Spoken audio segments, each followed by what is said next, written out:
His Excellency President Yoweri Kaguta Museveni honored us by undertaking a state visit to Kenya.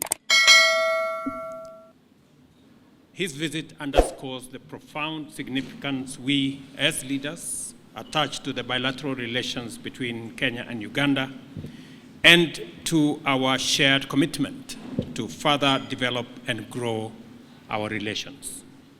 Kenya and Uganda are firmly united by relations deeply rooted in shared history, culture, and aspirations for regional peace and prosperity. We recognize the importance of maintaining strong bilateral relations and are committed to expanding them for the mutual benefits of our two nations and our two peoples. I join His Excellency President Museveni in appreciating the significant outcome of the second session of the Joint Ministerial Committee held from May 12th to May 14, 2024 in Kampala, Uganda, which culminated in the signing of 7 instruments of cooperation between our two countries. Consequently, we now have a memorandum of understanding to anchor cooperation between our foreign services institutions, which ensure knowledge exchange and harmonization of structures and content of diplomatic training. President Ruto and all the dignitaries who are here, as you heard, His Excellency summarized what we have agreed, the agreements, the protocols. I don't want to repeat those. The only issue is for me to point out that all that is guided by the historical missions which the Africans have finally crystallized.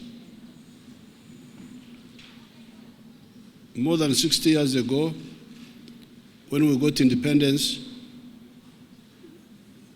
we did not harmonize properly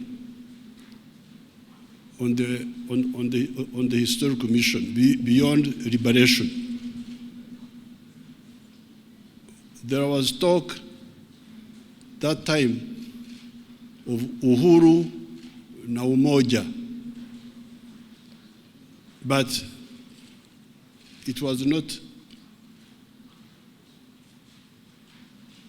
deeply disassembled.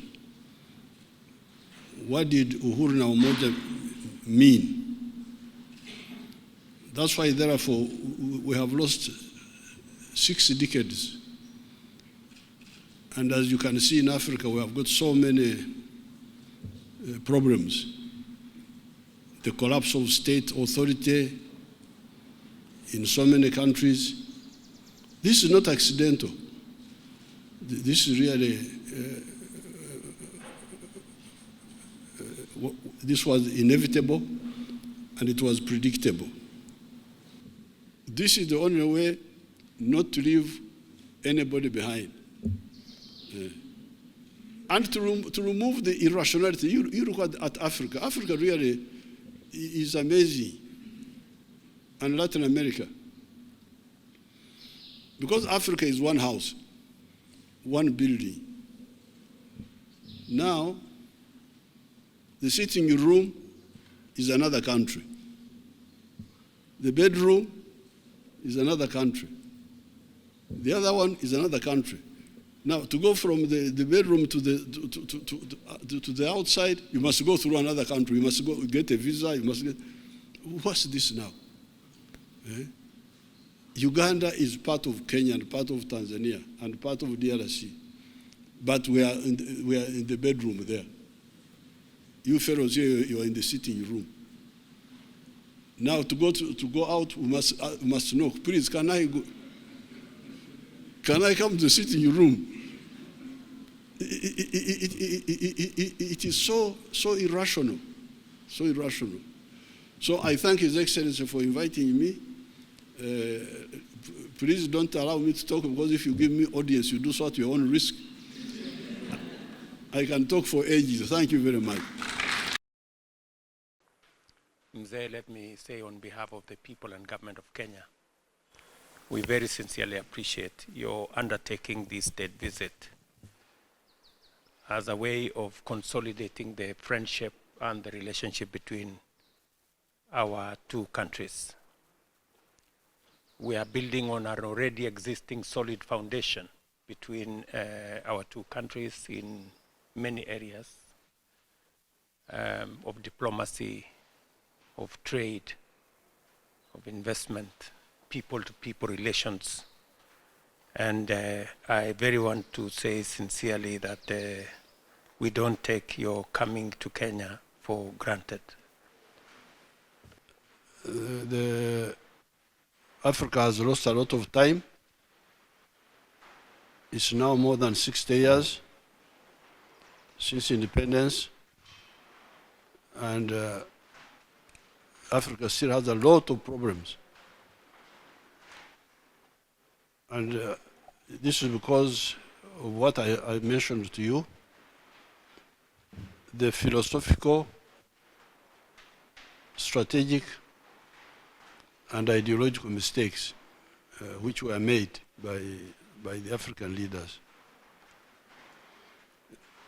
They could not accurately define the historical mission. What is the historical mission at independence? The only one they got right was the liberation. That one they got it correct. That's why OAU was useful that time. But after that, they didn't know what to do.